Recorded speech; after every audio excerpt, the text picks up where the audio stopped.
ने जो निर्णय किया, संविधान का अपमान करने वाले अहंकार से भरे लोगों ने पत्रकारों के सामने कैबिनेट के निर्णय को फाड़ दिया। एक अहंकारी व्यक्ति कैबिनेट के निर्णय को फाड़ दे और कैबिनेट अपना फैसला बदल दे, ये कौन सी व्यवस्था है? एक किताब को मैं कोट कर रहा हूं, उस किताब में जो लिखा गया है, और उसमें प्रधानमंत्री उस समय के मेरे पहले जो प्रधानमंत्री थे उनको कोट किया है। उन्होंने कहा है, मुझे यह स्वीकार करना होगा कि पार्टी अध्यक्ष सत्ता का केंद्र है। ये मनमोहन सिंह जी ने कहा है, जो एक किताब में लिखा गया है।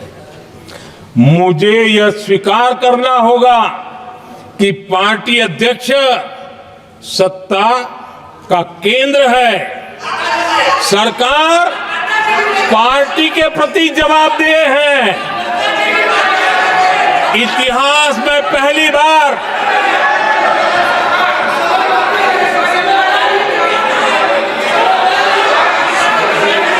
आदरणीय सभापति जी, नहीं, आप सदन इतिहास तरीके में नहीं पहली बार नो, ये तरीका बिल्कुल ठीक नहीं है। सदन के नेता बोल रहे हैं, आपको मर्यादा रखनी चाहिए। ऐसे सदन नहीं चलेगा इस तरीके से, गलत तरीका आपका ये। माननीय प्रधानमंत्री जी, आदरणीय सभापति जी, इतिहास में पहली बार संविधान को ऐसी गहरी चोट पहुंचा दी गई। संविधान निर्माताओं ने चुनी हुई सरकार और चुने हुए प्रधानमंत्री की कल्पना तक ही हमारा संविधान था, लेकिन इन्होंने तो प्रधानमंत्री के ऊपर एक गैर संवैधानिक, और जिसने कोई शपथ भी नहीं लिया था, नेशनल एडवाइजरी काउंसिल पीएमओ के भी ऊपर बैठा दिया। पीएमओ के ऊपर अघोषित दर्जा दे दिया गया।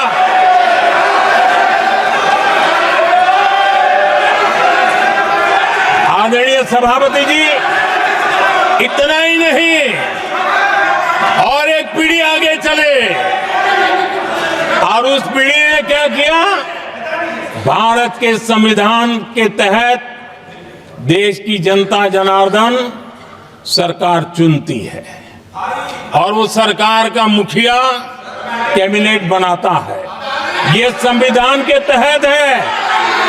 इस कैबिनेट ने जो निर्णय किया, संविधान का अपमान करने वाले अहंकार से भरे लोगों ने पत्रकारों के सामने कैबिनेट के निर्णय को फाड़ दिया।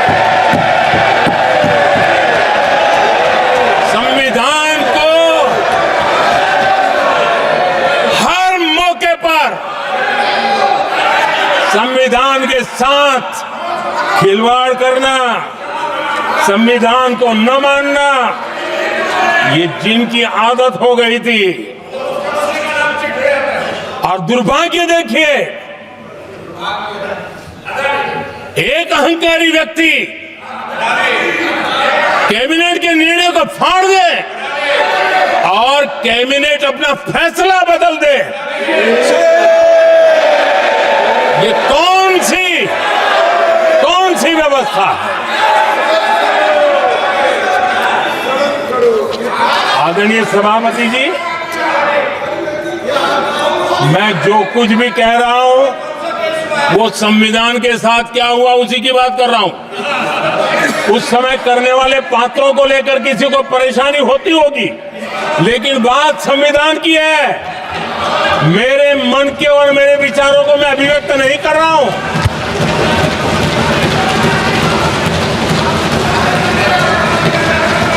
आदरणीय सभापति जी, कांग्रेस ने निरंतर संविधान की अवमानना की, संविधान के महत्व को कम किया।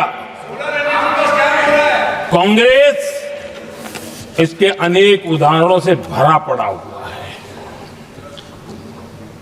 संविधान के साथ धोखेबाजी कैसे करते थे, संवैधानिक संस्थाओं को कैसे नहीं मानते थे, इस देश में बहुत कम लोगों को मालूम होगा।